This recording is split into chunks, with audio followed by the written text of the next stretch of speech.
After 200 years of dominance in the modern world economy and immense damage to people's ecosystems, coal is finally giving way to green power. As the cost of coal skyrockets, renewables become cheaper. Grassroots organizations in Africa celebrate the imminent death of the dreaded coal monster, which has ruined ecologies and the lives of communities across the African continent.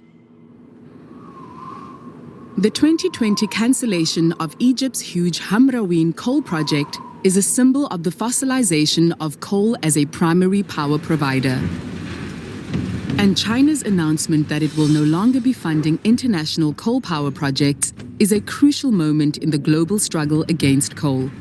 South Africa's massively expensive and inefficient Medupi and Kusile power stations are symbols of the economic, ecological, and ethical non-viability of coal. We have to ask ourselves what role fossil fuels have played in the global entrenchment of colonialism and economic exploitation. The financial benefits of coal largely accrue to those at the top, to the owners, investors, and elite staff of coal companies, but not to local communities and workers, and sometimes not even the government. What has coal done to stoke the flames of inequality in Africa? Coal has played a major role in colonialism, imperialism, and the subjugation of African people.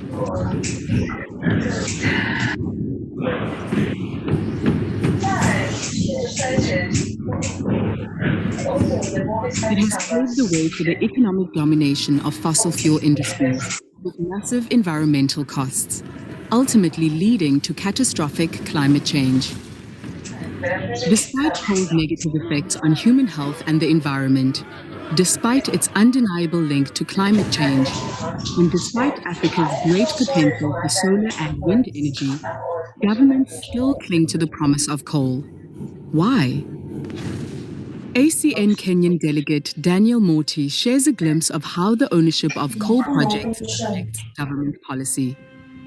Many African governments are trapped between the legitimate needs and concerns of the populace and the financial pressure to succumb to the power politics of the international coal business.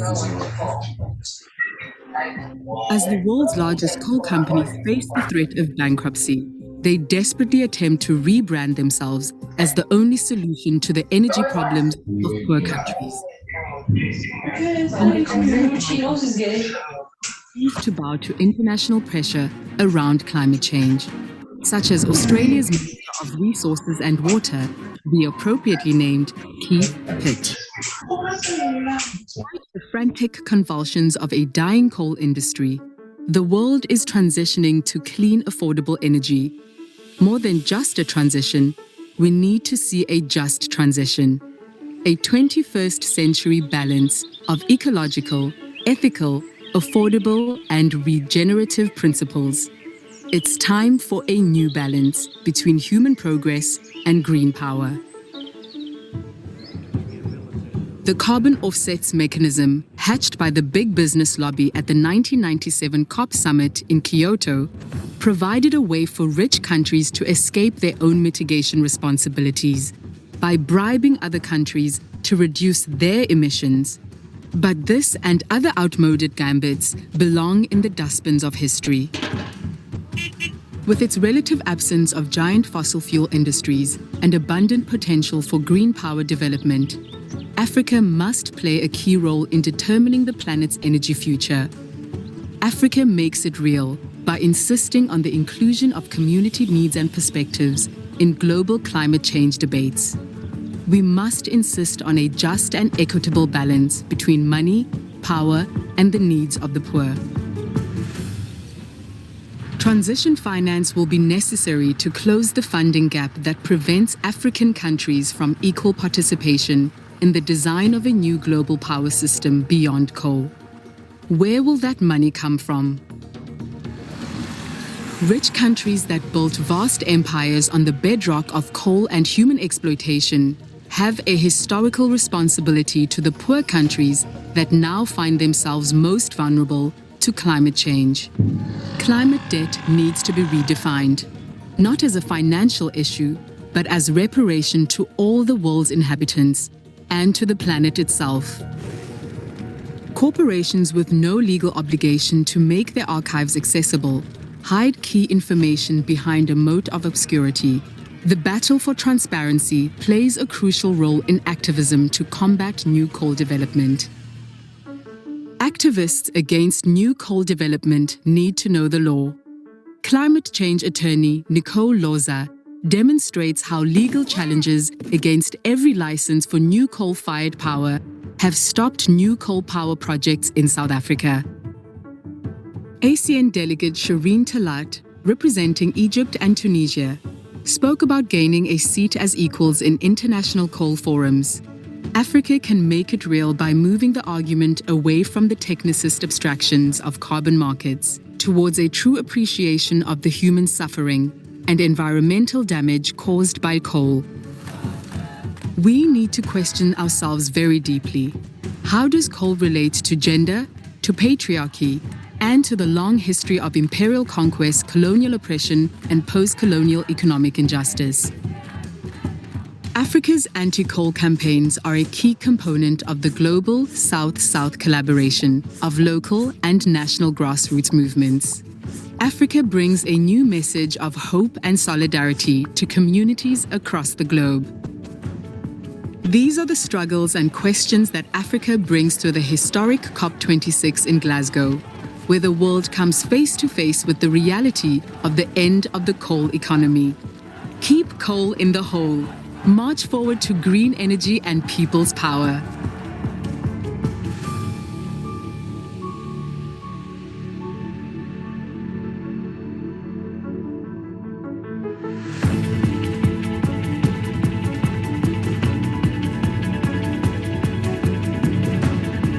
Okay, so what is a just transition? A just transition means different things to different people. And with the communities that we are working with at Groundwork, we encourage everyone to define what a just transition is for themselves. But at Groundwork also, we define it as people living in harmony with each other as well as the earth. So finding a sustainable balance between the environment, social, and the economy. So a just transition has to be just. It has to be inclusive as we move away from coal or fossil fuel dominated energy systems in the world. It has to be inclusive. It has to include the poor communities. It has to be inclusive of everyone, equality, women, the youth, and it also has to be democratic. Sovereignty. By this, we mean that shifting power from corporates to people in terms of health, waste, food, and energy. So where communities can have food gardens, where there can be community-led and socially owned renewable energy solutions in low-income communities. Also, climate change, the just transition incorporates climate change in a sense that we are moving towards a low carbon economy. So basically decarbonizing the environment and coming up with mitigation and mitigations as well as adaptations for a climate that is resilient and societies that are resilient as well. It also incorporates renewable energy. So by renewable energy, we mean energy that is regenerative, that is restorative, energy that cannot be depleted. So for example, solar energy and wind energy, just to name a few. The current situation in the current energy situation in South Africa is that currently over 90% of our electricity is generated from coal, And the South African utility company, Eskom, supplies 95% of electricity to South Africa, with the remaining 5% from IPPs. And as we know that Eskom is the 14th biggest emitter of greenhouse gases in the world. And in Africa, it's the biggest polluter. Currently, Eskom is undergoing an unbundling process. So unbundling its three business units: generation, transmission, and distribution. And this is also to obtain climate finance for their just transition work away from coal into renewable energy. So just to explain the graph on the right-hand side, this is showing the week-on-week energy availability factor of Eskom from 2016 to date. So the energy availability factor is the percentage of the maximum energy generation that a power plant is able to generate and supply to the electricity grid. So as we can see here, from 2016 to date, is that the EAF, the energy availability factor, has been decreasing. So what this means is that Eskom's coal power plants are getting older every year. And what this means is that it has increased the costs to maintain these power plants and to operate them. So this means that Eskom is losing on returns. And also the new power station, the relatively new power stations, Medupi and Kusile, are not performing as well as they should. So they're also performing very poorly, hence decreasing the energy availability factor at Eskom. And according to the Department of Mineral Resources and Energy, the shift away from coal towards renewable energy has been slow and behind schedule. So basically the shift, decommissioning of these power stations is behind schedule. And in overall, what this means for Eskom and South Africa is that at this point, it is expensive for Eskom to operate and run its power plants. Therefore, it is cheaper for them to move into renewable energy or to buy the renewable energy, as we have seen lately that in the bid window 5, that renewable energy prices have been very low. They have reached the lowest prices in history. And we have seen a trend in the last decade where renewable energy prices have been decreasing, particularly wind and solar. And currently, wind is at 34 cents per kilowatt hour, with solar at 37.5 cents per kilowatt hour. So due to the coal power plants being old and with less maintenance in these power plants, South Africa has been experiencing rolling blackouts and load shedding. And some of our big concerns currently is the push for gas. So as we're replacing coal, they want to replace it with gas as a transitionary fuel. So over 4,000 megawatts of gas has been allocated for generation. And this is not a sustainable solution. And also this is supported by reports such as the CSIR and Meridian, where they found that South Africa does not need gas in order to transition to renewable energy. It can do this by just deploying more renewable energy and using the existing infrastructure, as well as building new infrastructure to deploy more. And this has been seen to be the least cost pathway. So yes, gas is not needed. So the just transition the just energy transition away from fossil fuels towards renewable energy, we see solar and wind currently as the least cost solutions, as well as storage. So we've also seen that although storage is still a bit on the pricey side, the prices are decreasing as they're finding more efficient ways to produce storage.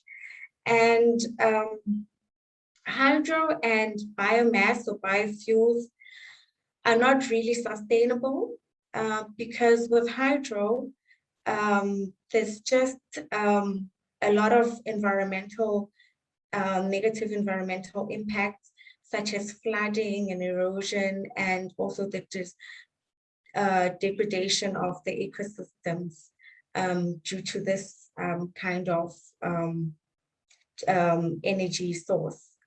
And also for the biofuels and biomass, it uses a lot of water, it takes up a lot of space, so uses a lot of land and energy also, and also produces and emits some greenhouse gases. And yeah, so basically the two are found not to be as sustainable as solar and wind. So when talking about the transition, we also talk about models of the economy, shifting from the linear model to a circular economy.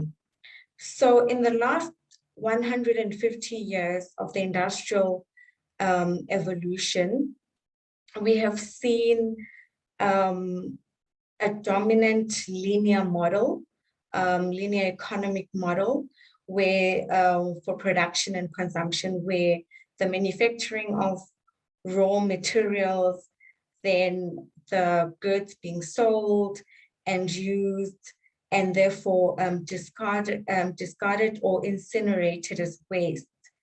But this model has led to a lot of resource depletion because now the material can't be used over and over again. And hence the need for the transition to a circular economy. A circular economy is an industrial system that is regenerative and restorative by design and intention. What this means is that at the beginning of the design of materials, they design the materials with the intention of the materials being able to go back into the system and being able to produce new materials. So basically this concept of the circular economy replaces the end of life concept with restorative shifts towards, for example, using renewable energy, and also, most importantly, it eliminates toxic chemicals, which normally would impair the reuse of the material and also for the material to be returned into the biosphere. And it also eliminates waste. It eliminates waste through the initial design and intention at the beginning of the process of the goods, so that these goods can be able to go back into the biosphere and be restored. So the circular economy has benefits that are operational as well as strategic on a micro and macroeconomic level. it also has opportunities and potential for job creation, as well as innovation and economic growth. Some of the work, just in transition work that we are doing currently in South Africa is on the energy democracy. So this is a project that brings together three community-based organizations located in three places, in three locations: Mpumalanga in Witbank, and two are located in Durban, Abahlali baseMjondolo, which means shack dwellers, as well as Setsi. So these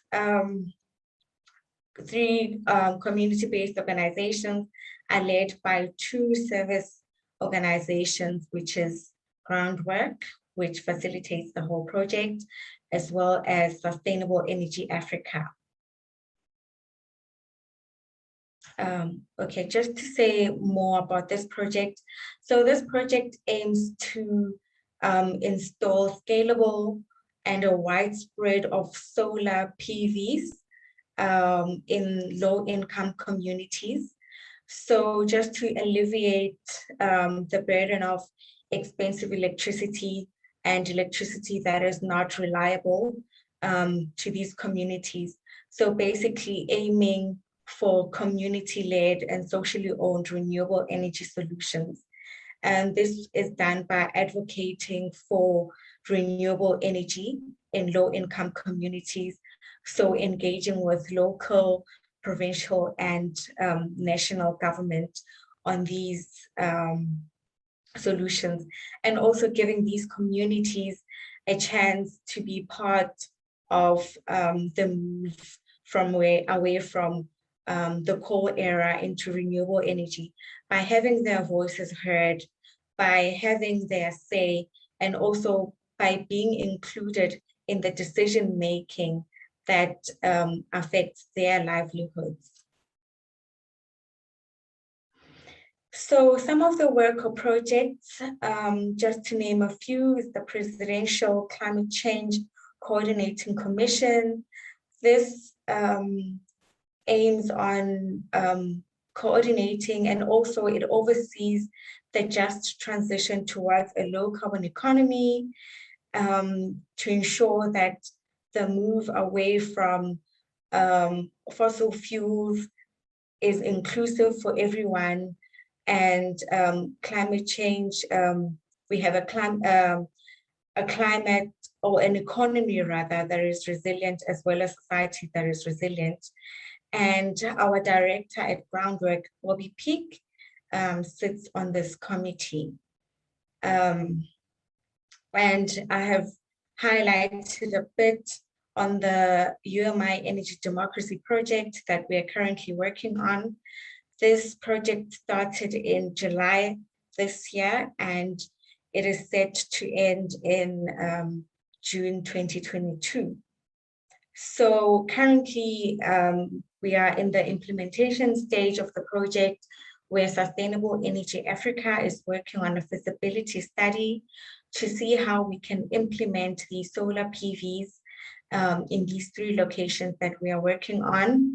And as we go through the project, we engage with the communities, we engage with different stakeholders, local municipalities, and most importantly, we engage with these communities to learn and for capacity building, to learn about the transition, what it means to them,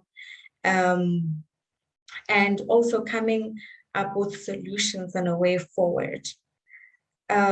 We also have the Life After Coal project, which is a joint campaign by Earth Africa Johannesburg, Center of Environmental Rights and Groundwork.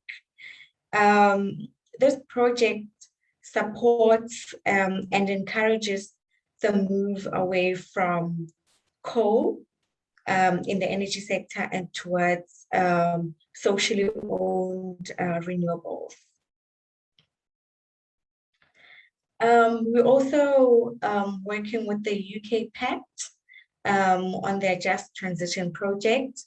This is led by Trade and Industrial Policy Strategies and the National Labour and Economic Institute, where they work with different communities in different municipalities through social dialogues and capacity building, just to develop knowledge products, and also to recommend actions to government, you know, by hearing the voice of the people that are mostly affected by coal pollution in these communities. And also the SSNC, Just Energy Transition Exchange. This is a program between countries, China, Brazil, Ukraine, Uganda, South Africa, and India. This year is the final year of the research project. We're also working with Friends of the Earth Africa on a just recovery renewable energy plan for Africa. So this looks at emission reduction, transforming the energy system, and to support a just recovery on the continent. So I'll just hand over to Lorraine, and she'll take over from here. Thank you. Thank you very much, MJ. So I'm going to continue with the presentation, and I'm going to be discussing about the just transition in Africa.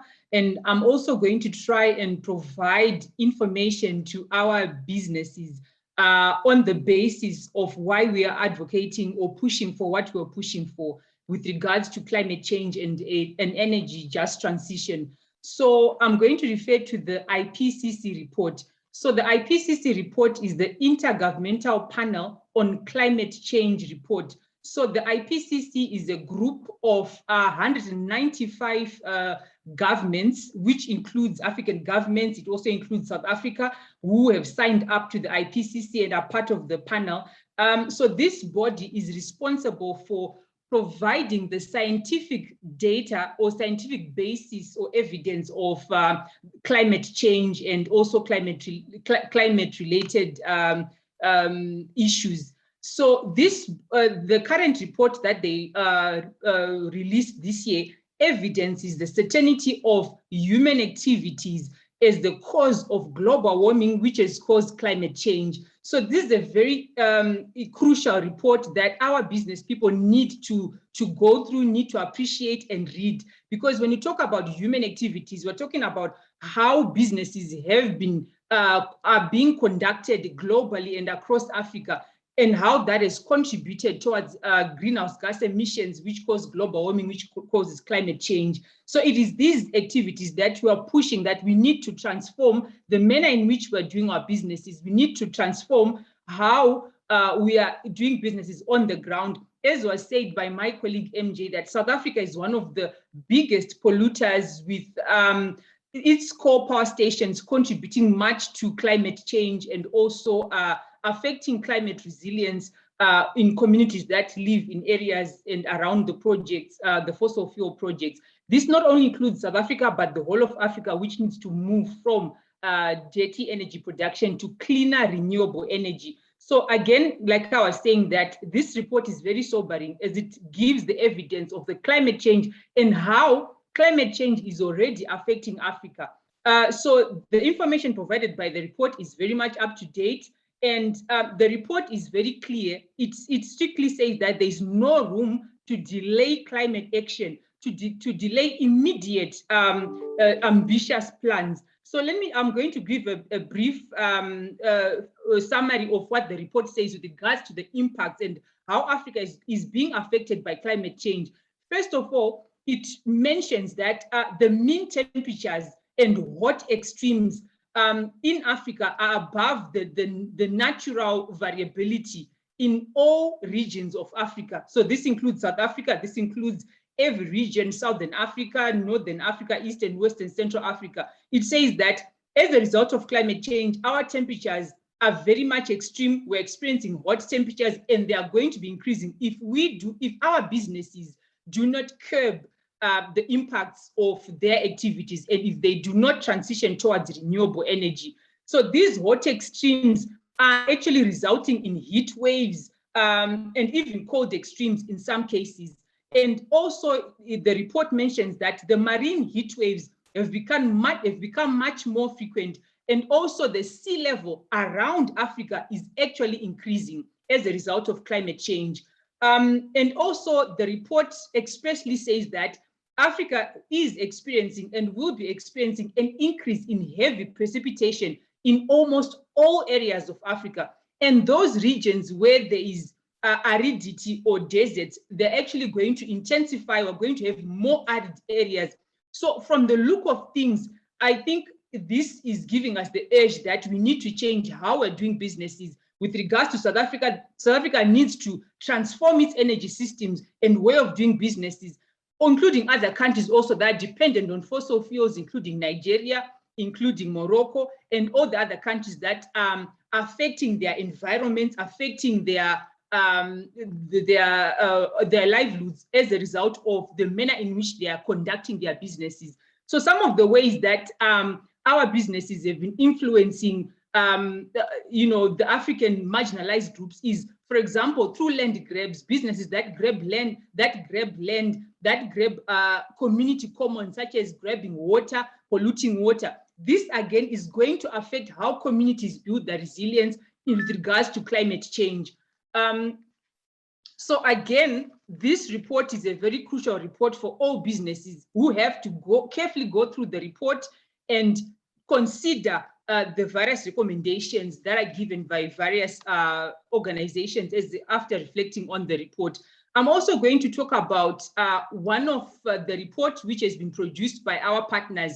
So as the Africa Core Network, we work with various partners across Africa, as was mentioned, groundwork. We also have got Friends of the Earth who produced a report on just transition. So I'm going to specifically touch on their Just Recovery Renewable Energy Plan for Africa. I think this is a very crucial report that gives insights on how Africa should be able to take steps forward in terms of shifting from a destructive fossil fuel industry, which has been providing us with energy, to a much more regenerative, ecological way of providing energy to the millions of Africa which still lack energy. So the report brings out that Africa is suffering from the impacts of climate change. And also, in addition to that, we've got COVID-19, which is still affecting Africa. So from these two, whilst Africa, most of the African countries have not contributed much with regards to greenhouse gas emissions, we are the ones that are mostly affected by the impacts of climate change and also of COVID-19. So the energy poverty in Africa is still very, very much high, which means that the coal industry, the fossil fuel industry, has not managed to bring Africa out of the energy poverty and has not contributed much with regards to Africa's development. So globally, 3/4 of those globally that don't have access to electricity, Africa takes 3/4 of that. So this is a huge gap with regards to energy access, electricity access in Africa. So which means we're still very much lagging behind. The coal industry, fossil fuel industry has not provided meaningful contribution with regards to energy access development for Africa. So this again brings us to a point that businesses have got African businesses have got a huge role to play with regards to ensuring that 3/4 or in terms of Africa, it's nearly 600 million people that still don't have access to energy, access to electricity in Africa. So again, this is something that our businesses should be able to tap into to ensure that those 600 million, particularly in sub-Saharan Africa, still don't have access to energy. And then again, this brings us to the opportunities that come from renewable energy. there's a lot of potential for employment in solar, wind, and clean energy. And whilst we are calling for a just energy transition, we're also there are various aspects of the energy transition that are brought out in the report, which includes a just transition which is feminist, that is, which again does not model the same impacts that we have seen being given or that are being produced by the coal industry. We've seen how women have not had access to energy. The whole energy poverty dynamic affects women. And so our businesses, when they are rolling out renewable energy, they need to consider how women have not had access to energy, how women have suffered from the impacts of the extractive nature of the energy system that currently exists in Africa. So again, the report specifically mentions that by 2030, Africa needs 300 gigawatts of renewable energy. So this is again potential in terms of where businesses are able to actually invest. And then by 2050, Africa will need 2,000 gigawatts of energy. However, like I've been mentioning, that there are various principles which need to govern how we do business. That is gender justice. And when we're rolling out renewable energy or deploying renewable energy, it should not be extractive in nature. When I say renewable energy should not be extractive, I mean to say that the way in which renewable energy is going to be deployed with regards to the renewable infrastructure, renewable facilities, it should not result in challenges that will affect human dignity with regards to access to water, access to clean air, access to clean water, also even in terms of their livelihoods. We have seen how coal projects have displaced communities, how there have been a lot of land grabbing, displacement, relocation, and so forth. Renewable energy offers, if deployed well, it allows that coexistence between communities and the projects themselves.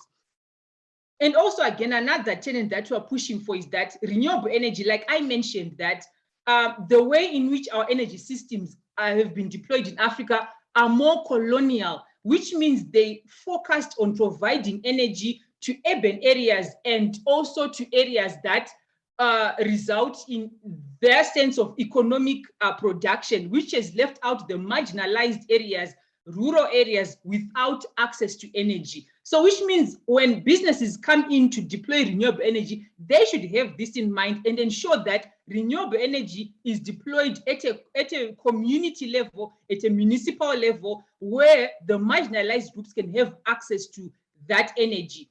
And then also in the report, it shows that renewable energy has got the potential to create 7 million jobs. Right. So here, when I was talking about employment, I know it has been a huge concern that, okay, if we phase out fossil fuels, if we phase out coal, what is going to happen with the workers? So renewable energy is still able to provide employment, 7 million jobs, as has been highlighted by the report. And the jobs come throughout the value chain of renewable energy deployment, which looks at equipment manufacturing, operational technical support. So all these are opportunities that come from renewable energy deployment.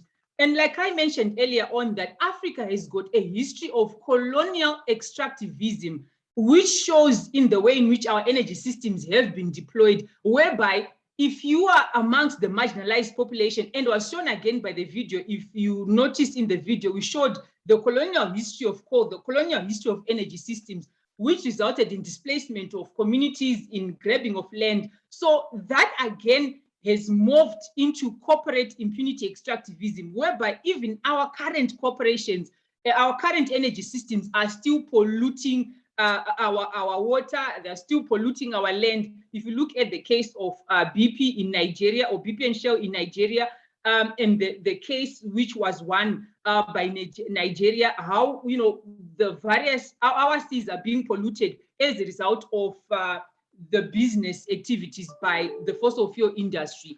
So again, like I mentioned earlier on, that our clients at this moment with regards to renewable energy are the 600 million that suffer from energy poverty. So which means energy should not be treated as a commodity, but as a common good, where everyone has got a right to access energy, where everyone is able to have their decision influence the deployment of renewable energy, and also look at issues with sufficiency and how energy should be able to provide a dignified life for the women who go out into the forest to look for wood to cook, to provide meals for their family. This is how energy, when it is being deployed, should take into consideration. And also the issue of climate resilience. Like I mentioned earlier on, that Africa is much more affected, disproportionately affected by the impacts of climate change. Zimbabwe is still recovering from Cyclone Idai. Mozambique is still recovering from Cyclone Idai. There are a number of climate crises that Africa is still grappling with and will continue to suffer from if we do not mitigate the impacts of climate change and if we do not change the manner in which we are doing business. So again, the manner in which we do business should be climate resilient. So how can we foster this?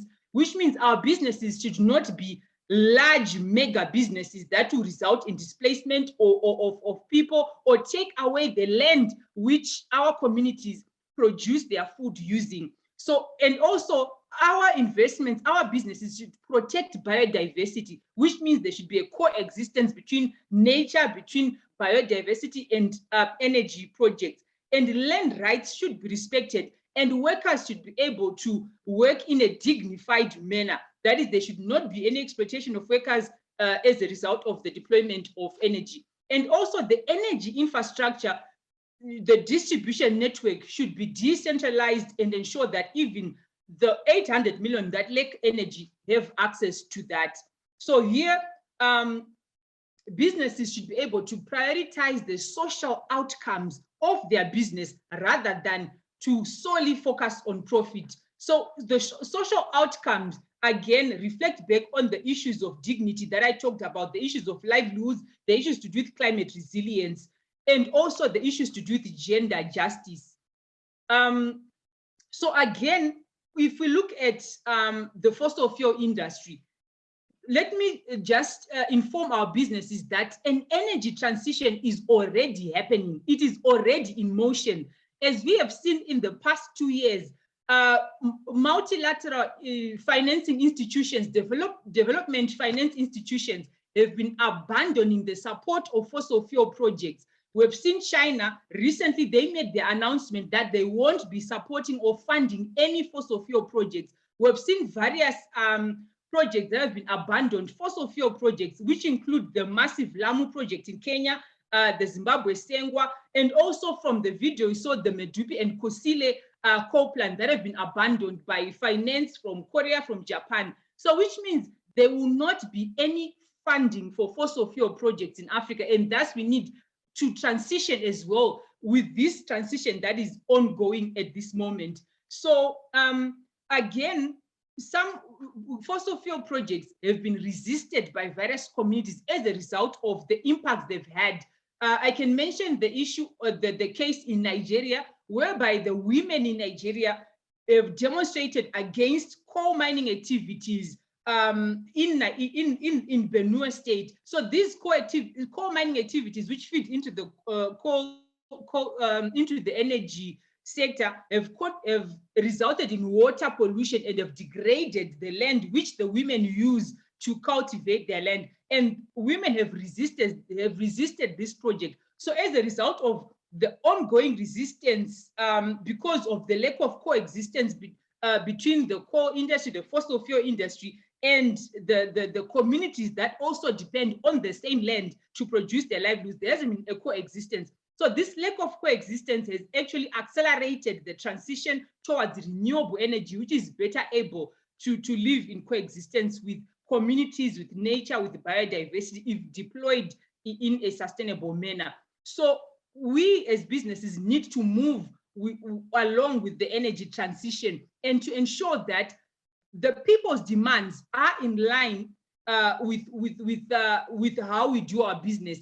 And let me also just say, renewable energy deployment can be done at a small scale, which means our African businesses, where there's lack of huge finance, our local businesses can still tap into that, into renewable energy and ensure that they deploy it even at a small scale, because it can be deployed at a small scale versus the big, massive fossil fuel projects, which need to be deployed at a very large scale. So again, this is also beneficial.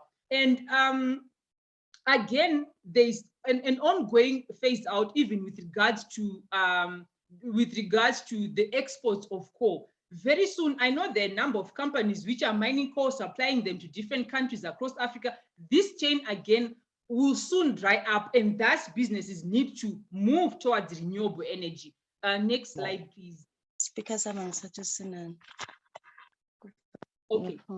So I'm going to give an example of a case study in South Africa, whereby a group of people came together and founded an organization called Zonke Energy. So this organization was formed in 2017. They had a mission to deliver clean and affordable energy to informal settlements. So this organization did their research, and then they realized that, okay, 2 million people in South Africa live in settlements that do not have formal access to energy. They also realized that the people in these informal settlements pay around 400 rand a month to get energy, dirty energy fuels such as paraffin and petrol for generators. So with this study that they carried out, they realized that they can actually provide a service to the disenfranchised, to those living in the informal settlements.